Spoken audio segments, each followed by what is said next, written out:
Hi guys, so ni part 2 mo ni last part no ang lingawa jud na mo dire grabe as in makadungog man muna sa among tigha mga katawan na mga grabe jud ang bibuha ga jud as in literal na bibo jud siya tanawa ra oh hala ini jahay ga jud sa cha as in ang lingawa ga jud way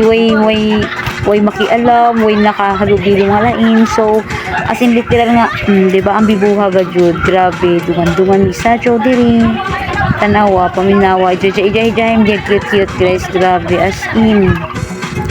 sumoto, bongga mago ka sinday mo sa jaw, tanawa, pak, so, chat kun Jaime, charot, diba,